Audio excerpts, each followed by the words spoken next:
My name is Emily, and for the past decade, my life has felt like a cycle on repeat. Every morning, the alarm buzzed, the aroma of coffee filled the air, and my husband David rushed out, already lost in the demands of his job in downtown Santiago. His departure left behind silence, a quiet reminder of my solitude. David is a good man, responsible and reliable yet distant. Our conversations were minimal, our connection fading into routine. I convinced myself that this was marriage, predictable, unchanging. But beneath the surface, I felt invisible.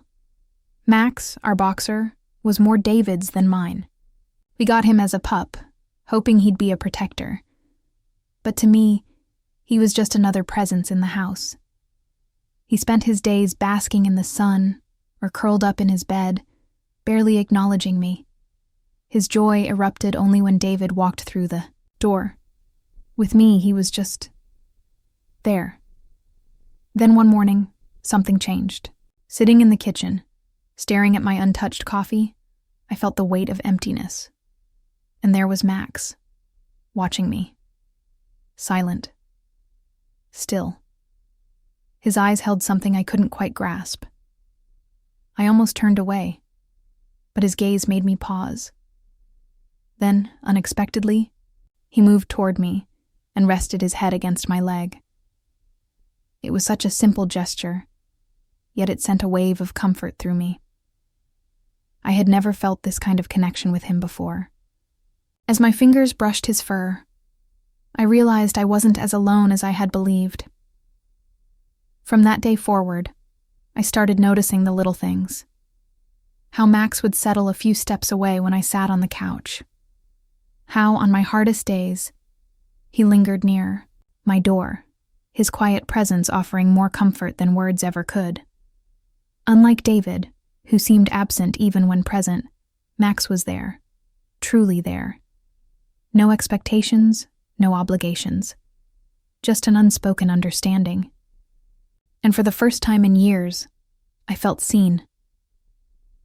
A question lingered in my mind, one I was afraid to answer. How was it that a dog could offer the warmth and connection I had been craving for so long? And if that were true, what did it say about my marriage? Each time Max looked at me with that serene presence, it felt as if I shattered and healed at once. I tried to dismiss it, to focus on daily tasks, yet the silence of my home weighed heavily. It wasn't just the stillness, it was the emptiness within my relationship with David. We lived side by side but felt worlds apart. I searched for reasons, telling myself David was simply busy, but where did that leave me? When had we drifted? So far? Fear gripped me as I realized how much I had ignored. And then there was Max, a quiet presence that filled the void in ways I never expected. One afternoon, he rested his head on my leg, offering comfort I hadn't known I needed. It was a simple moment, yet profound. For the first time, he wasn't just a dog, he was a presence that truly saw me. His silent companionship spoke louder than words ever could. Our daily walks became my refuge. Max found joy not just in exploring the world, but in being beside me. He never demanded explanations, never judged, just existed in a way that made my loneliness feel lighter. Talking to him felt odd at first, but soon, those conversations became my solace. Returning home, I noticed the contrast. David, unchanged, absorbed in his phone or the TV. The distance between us had grown undeniable. One evening, he finally asked, "Why do you spend so much time outside with the dog?" His tone held more than curiosity. It carried an edge of something unspoken. "He brings me comfort," I replied simply. But beneath my words lay a deeper truth. Max was not the cause of our growing chasm. He was merely the mirror reflecting what had long been broken. Even as David grew more distant, my walks with Max became my source of strength. One particularly difficult afternoon, after an argument drained me completely, I watched Max play in The Fallen Leaves, and for the first time in years, I felt something close to relief. The weight of everything didn't seem so unbearable with him beside me. That night, as David and I sat in silence, the unspoken words between us felt heavier than ever. When I finally reached out, he barely acknowledged me, lost in his screen. Alone in our shared space, I felt tears slip down my face, the ache of loneliness settling deep within me. But as I sat there, Max curled up beside me, a silent promise that I wasn't entirely alone. And for now, that was enough. The soft echo of footsteps stirred something deep within me. Max entered the room, his eyes brimming with an unspoken understanding. Without hesitation, he settled at my feet, his presence a silent reassurance. That night, when he climbed onto the bed without needing my call, a rare occurrence, I felt a profound shift. As I held him close, gratitude and sorrow intertwined, flooding over me in waves. Max couldn't offer words of comfort, yet his presence spoke volumes.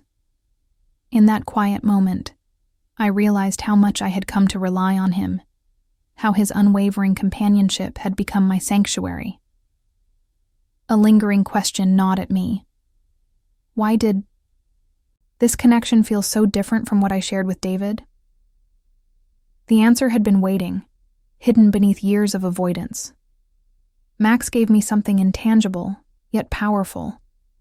The feeling of being deeply seen and understood. His silent companionship underscored a void I could no longer ignore. The absence I felt wasn't just about David. It was about a part of myself I had lost along the way. Days passed, yet the weight of my realization remained. One evening, as I stood in the kitchen, stirring dinner, my thoughts wandered. Max had shown me something invaluable. Love isn't grand gestures or elaborate words, it's presence. It's the quiet moments, the unwavering support, the feeling of truly being known. As I finally confronted the truth, it became inescapable. My marriage had unraveled. David wasn't cruel, but his absence in the ways that mattered most had left me hollow. Max, in his silent way, had revealed what I had been missing all along. One crisp morning, under an endless sky, I knelt beside Max. "Thank you," I whispered, my voice trembling. He had reminded me that I was still capable of feeling, of longing, of transformation. It was no longer about salvaging my marriage. It was about reclaiming myself. Could I do it? Was I worthy of something deeper, something real? As Max darted through the fallen leaves, I knew my answer. Whether with David or alone, I had to rediscover the essence of who I was. Have you ever found solace in an unexpected place, much like I did with Max? I'd love to hear your story in the comments. If this resonated with you, consider liking the video, subscribing, and ringing the bell for more heartfelt stories. Your support means the world to me and fuels my passion to share. That night, I finally faced David. Our conversation was heavy, each word carrying the weight of years of silence. He looked distant at first, but I pressed on. "David," I said, my voice unwavering. "We need to talk." His gaze flickered with uncertainty. "What do you mean?" With honesty and without blame, I laid my heart bare, the loneliness, the ache, the void between us. It was time to stop pretending, to confront the truth, no matter where it led. There was a distance between us, one I hadn't fully acknowledged until Max came into my life. His presence opened my eyes to something deeper. When David confronted me, his frustration was palpable. "Are you seriously saying a dog gives you more joy than I do?" The question hit harder than I expected. For a brief moment, I wanted to step back, to let the silence do the talking, unresolved and unspoken. But I didn't. "It's not Max, David," I said, a quiet conviction in my voice.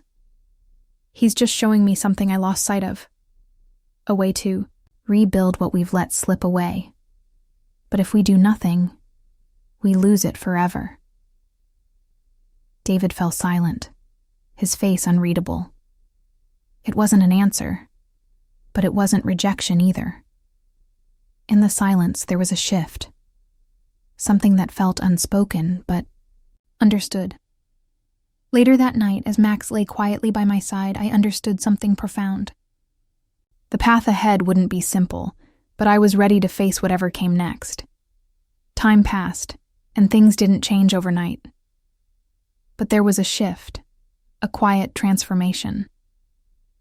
David and I began talking more, cautiously testing the waters of a relationship that had once felt so familiar, now distant. Amidst the discomfort of those pauses, there were moments, small but significant, that offered a glimmer of hope.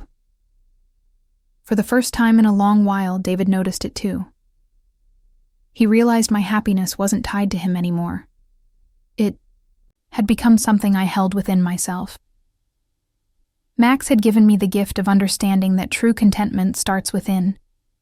He became my anchor, a reminder of my inner strength. I started to explore parts of myself I'd neglected, finding joy in the simple moments, in books, in quiet walks. And with each step, I realized there was so much more to life than just the comfort Max offered.